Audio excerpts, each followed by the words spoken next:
నమస్తే, welcome to our voice. నేను journalist నవత. భారత్పై శత్రు దేశాల డ్రగ్ మాఫియా పంజా విసురుతున్నాయి. గుజరాత్లోని అహ్మదాబాద్ కావచ్చు, తెలంగాణ రాజధాని హైదరాబాద్ కావచ్చు, కాశ్మీర్ నుంచి కన్యాకుమారి వరకు దేశంలో ఎక్కడ డ్రగ్స్ దందా బయటపడినా అందులో అసంఘిక శక్తుల ప్రమేయం వెలుగులోకి రావడం తీవ్ర ఆందోళన కలిగిస్తోంది. ఓవైపు పాకిస్తాన్ ప్రేరేపిత ఇస్లామిక్ టెర్రరిజం పోరాటం చేస్తున్న భారతదేశం ఇప్పుడు ఇస్లామిక్ డ్రగ్ మాఫియాతో సైతం అలుపెరగని పోరు చేయాల్సి వస్తోంది.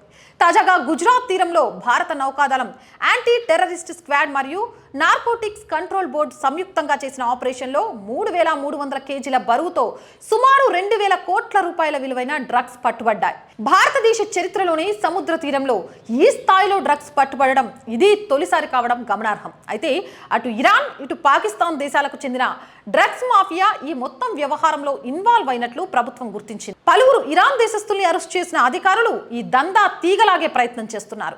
అయితే పశ్చిమ తీరంలోని గుజరాత్, కేరళ, మహారాష్ట్ర, గోవా వంటి రాష్ట్రాలను టార్గెట్ చేస్తున్న డ్రగ్స్ మాఫియాలో ఇస్లామిక్ గ్రూపులు, నైజీరియన్ గ్యాంగులు కీలకంగా ఉండడం గమనార్హం. పొరుగు దేశాల్లో ఉండే స్మగ్లర్లకు ఇక్కడి వ్యక్తులు గుట్టు చప్పుడు కాకుండా సహకరిస్తున్నారు.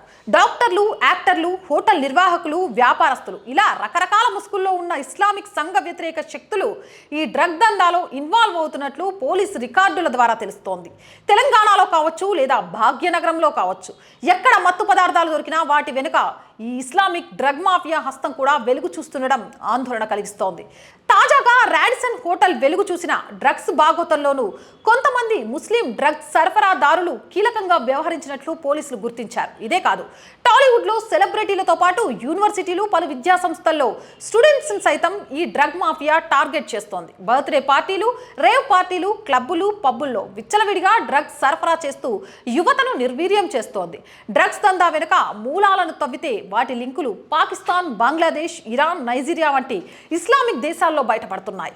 ఇస్లామిక్ సీమాంతర ఉగ్రవాదంతో ఇబ్బందులు పడుతున్న మన దేశానికి ఇప్పుడు ఈ డ్రగ్స్ దందా కొత్త తలపోట్లు తీసుకువస్తోంది. కేంద్ర రాష్ట్ర ప్రభుత్వాలు ఈ డ్రగ్స్ మాఫియాపై మరింత కఠినంగా వ్యవహరించాల్సిన ఆవశ్యకతను తాజా ఘటనలు గుర్తు చేస్తున్నాయి. ఈ వీడియోపై మీ అభిప్రాయం ఏంటనేది కామెంట్ సెక్షన్లో తెలియజేయండి. ఇలాంటి మోర్ వీడియోస్ కోసం మన ఛానల్ వెంటనే సబ్స్క్రైబ్ చేయండి. ఈ వీడియో నచ్చిందా లైక్ చేయండి, షేర్ చేయండి.